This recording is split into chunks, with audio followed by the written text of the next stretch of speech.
Good morning students. कल अपन ने अपनी 1 की प्रश्नावली पूरी कर ली थी। आज अपन 2 की प्रश्नावली शुरुआत करते हैं। तो 2 की प्रश्नावली का नाम है घन एवं घनमूल। घन और घनमूल क्या होता है? तो देखिए, घन का अर्थ होता है किसी संख्या को 3 बार गुणा करना। 3 बार गुणा करना यानी आपको बोल दे कोई 2 का घन, तो इसको शॉर्ट रूप में लिखा जाता है 2 की घात कितनी? 3। या 2 का घन से आप समझे कि किसी संख्या को 3 बार गुणा करना, तो 2 का घन यानी 2 को 3 बार। तो 2 को आप 3 बार करते हो तो ये 2 को आप क्या लिख सकते हो? इसको 2 की घात 3 लिख सकते हो।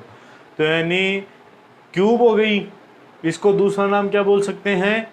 क्यूब। तो 2 की घात 3। इस 2 की घात 3 से आप क्या समझोगे कि 2 का अपन क्या ज्ञात कर रहे हैं? घन ज्ञात कर रहे हैं। और 2 का घन कितना होता है? 2 दूनी 4 दूनी 8। ये क्या हो गया अपना? 2 का घन 8। अब आपको कोई दे दे 1 का घन, तो यानी 1 को 3 बार गुणा, तो 1 की क्यूब कितनी होगी? 1 ही होगी। जैसे 2 का मैं लिख देता हूँ घन सभी। 2 का घन 2 गुणा 2 गुणा 2 यानी 2 की क्यूब यानी 2 दूनी 4 दूनी 8। 3 का घन तो 3 गुणा 3 गुणा 3, तो 3 की क्यूब और कितनी होगी? 3 तिया 9 9 तिया 27। 4 का घन यानी 4 गुणा 4 गुणा 4 यानी 4 की क्यूब, तो क्या हो जाएगी? 4 चौक 16, 16 चौके 64। 5 का घन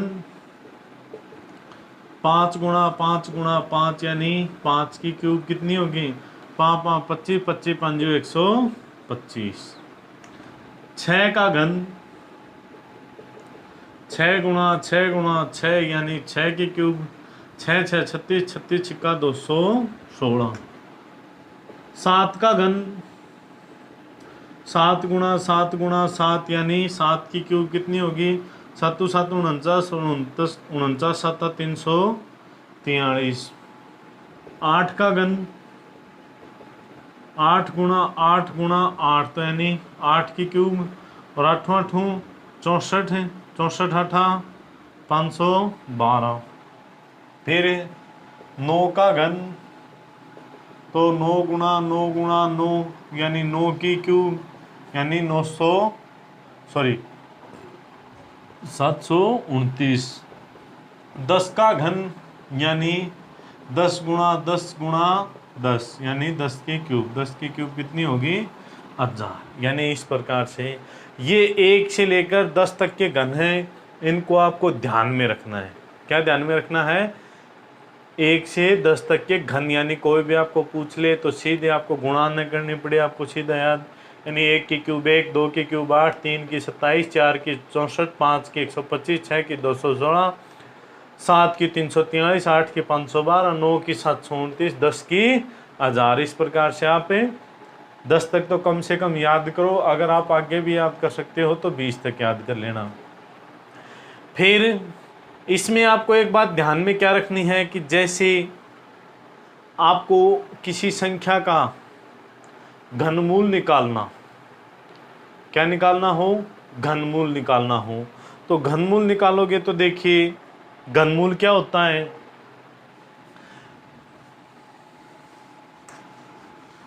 घनमूल होता है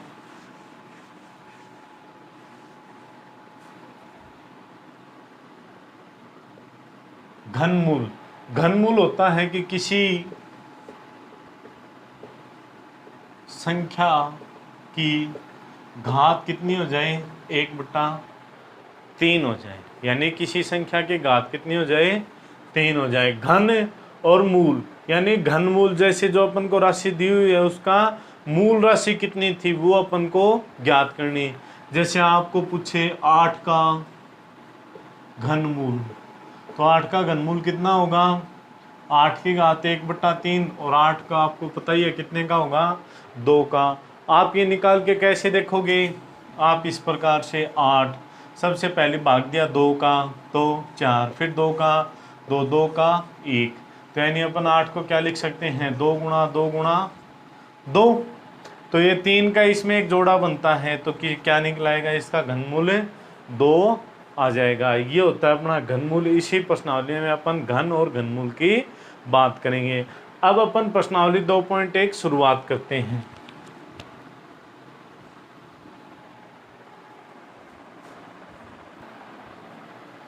अब देखिए अपन प्रश्नावली की शुरुआत करी। एग्जाम्पल नंबर 1 है, क्या 729 एक पूर्ण घन संख्या है। तो अपन को 729 को चेक करके बताना है कि ये पूर्ण घन संख्या है या नहीं, यानी किसी संख्या का घन है या नहीं। 729 अपन को ये चीज़ चेक करनी है। तो 729 में देखिए सबसे पहले आप भाग दोगे किसका, 2 का तो जाएगा नहीं, 3 का। 3 दूनी 6 बचा 1, 3 चौके 12, 3 तिया 9, फिर 3 का तो 3 8 24, 3 एकम 3, फिर 3 का 3 दूनी 6, 3 7 21, फिर 3 का 9, फिर 3 का 3, फिर 3 का 1। 729 को क्या आ जाएगा, 3 गुणा 3 गुणा 3 गुणा 3 गुणा 3 गुणा 3। तो एक जोड़ा तो ये बन गया और एक जोड़ा ये बन गया, यानी 3 गुणा 3 कितना आ गया 9। तो यानी दोनों पूरे जोड़े बने, कोई भी संख्या शेष नहीं रही।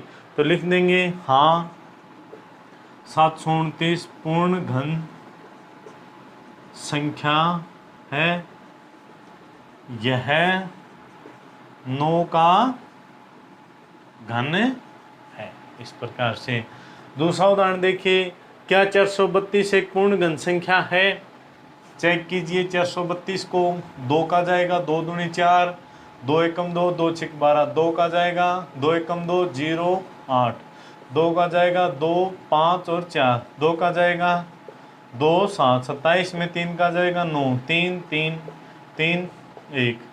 तो 432 को अपन लिख सकते हैं 2 गुणा 2 गुणा 2 गुणा 2 गुणा 3 गुणा 3 गुणा 3। तो एक तो ये बन गया और एक ये बन गया, ये क्या रह गया, शेष रह गया। इसका जोड़ा बनना चाहिए था, तो लिख देंगे 432 पूर्ण घन संख्या नहीं है, यानी 432 क्या है, पूर्ण घन संख्या नहीं है।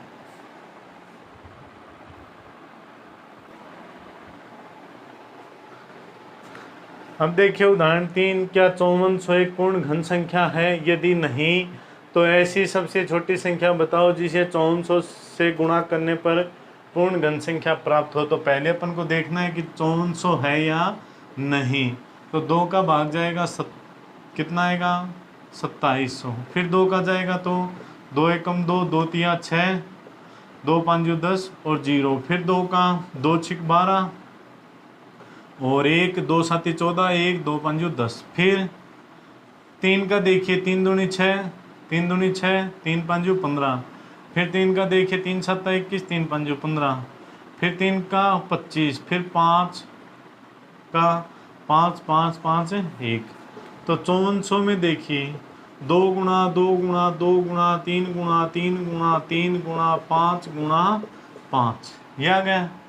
एक तो ये जोड़ा हो गया, एक ये जोड़ा हो गया। ये जोड़ा नहीं हुआ तो हम लिख देंगे 5400 एक पूर्ण घन संख्या नहीं है जब इसको 5 से गुणा कर दें, 5 से गुणा कर दें तो यह एक पूर्ण घन संख्या होगी।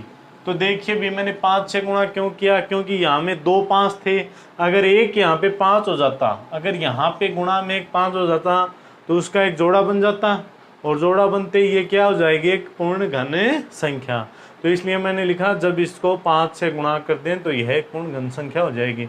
यानी छोटी से छोटी संख्या अपनी कितनी आई, 5 आई। 5 से गुणा करने पर यह एक पूर्ण घन संख्या हो जाएगी। ये हो गया अपना एग्जाम्पल नंबर 3।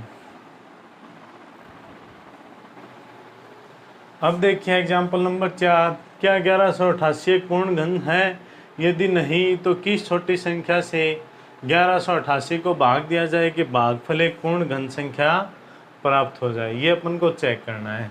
यानी 1188 एक पूर्ण घन है, ये देखना है कि है या नहीं, और किस छोटी संख्या से भाग दिया जाए इसको कि पूर्ण घन बन जाए। तो अपन पहले इसका घन निकाल के देखते हैं।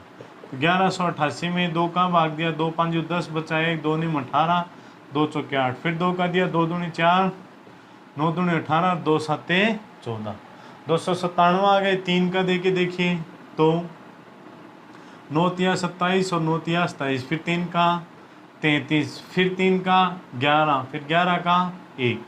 तो यानी 1188 में अपन देखेंगे तो 2 गुणा 2 गुणा 3 गुणा 3 गुणा 3 और गुणा 11, क्या बना? एक ही जोड़ा बना, 2 का नहीं बना, 11 का नहीं बना। तो लिख देंगे 1188 एक पूर्ण घन संख्या नहीं है। ये हो गया। फिर यदि नहीं तो किस छोटी संख्या से इसको भाग दिया जाए। तो अपन को अब देखना है कि किस छोटी संख्या से भाग दिया जाए। तो यानी इसमें देखिए ये 3 का जोड़ा बन रहा है एक, तो 11 और 2 गुणा 2 का नहीं बन रहा, तो अपन इसमें भाग दे देंगे कितना? 1188 में भाग देंगे 2 गुणा 2 गुणा 11 का, यानी 1188 में अपन भाग देंगे 11 दूनी 22, 22 दूनी 44। तो देखिए आप भाग दोगे तो 1188 बटा में 44, 11 चौके 44, 11 एकम 11, 0 11 8 88, 4 का भाग देंगे तो 4 दूनी 8, बच्चे 2 और 7 चौके 28, पूरा पूरा भाग चला गया। कितना? 27 का। 27 क्या होती है? एक पूर्ण घन संख्या चेक कर लीजिए। 27 को 3 9 3 3 3 1, यानी 27 के जोड़े 3 गुणा 3 गुणा 3 बन गया। कितना आ गया? 3। ये हो जाएगा अपना एग्जाम्पल नंबर 4। यानी कौन सी संख्या का भाग देंगे? 44 का भाग देंगे। अब अपन प्रश्नावली के प्रश्न करते हैं। अब देखिए पहला क्वेश्चन है पूर्ण घन संख्या है या नहीं बतानी है। यानी ये 5 संख्या दे रखी हैं, इनमें से आपको देखनी है कि पूर्ण घन है या नहीं। तो आप पहली को चेक कीजिए। 512 को 2 का भाग दिया, 2 दूनी 4 बचा 1, 2 5 10, 2 6 12, 2 का दिया 1, 2 दूनी 4, 2 8 16, 2 का दिया 6 और 4, फिर 2 का दिया 32, 2 का दिया 16, 2 का दिया 8, फिर 2 का दिया 2, 4, 2 का दिया 2, 2 का दिया 1। तो 512 को आप क्या लिख सकते हो? जैसे जोड़े इसमें एक ये जोड़ा बन गया, एक ये जोड़ा बन गया और एक ये जोड़ा बन गया, यानी 3 जोड़े बन गए। तो लिख 2 गुणा 2 गुणा 2 कितना हो गया? 8। तो हाँ, यानी यह एक पूर्ण घन संख्या है। दूसरा देखिए 243 को 3 का देके देखिए तो 3 8 24, 3 एकम 3, फिर 3 का दिया 3 दूनी 6, 3 7 21, 3 का दिया 9, 3 का दिया 3, 3 का दिया 1। तो एक तो जोड़ा बन गया, इनका क्या नहीं बना? जोड़ा नहीं बना। तो लिख दोगे नहीं। हजार को चेक कीजिए तो 2 500, 2 250, 2 125, 5 25, 5 5 5 एक जोड़ा एक जोड़ा, 2 जोड़े बन गए, 2 गुणा 5 यानी 10। तो लिख दोगे हाँ है। फिर 100 का देखिए, 100 में 2 का दिया 50, 2 का दिया 25, 25 में 5 का 5 5 1 नहीं बना इन दोनों का, क्योंकि 2 संख्या रह गई। तो लिख दोगे नहीं। फिर 2700 को चेक कीजिए तो 2 2 एकम 2, 2 तिया 6, 2 5 10 0, फिर 2 का 2 6 12, 2 7 14, 2 5 10, फिर 5 का या फिर 3 का दे लीजिए, 3 दूनी 6, 3 दूनी 6, 3 5 15, फिर 5 का 5 के 20, 5 5 25, 3 का भी चला जाएगा, 3 का दे लीजिए, 3 7 21, 3 5 15, फिर 3 का 25, फिर 5 का 5 1, ये आ गया।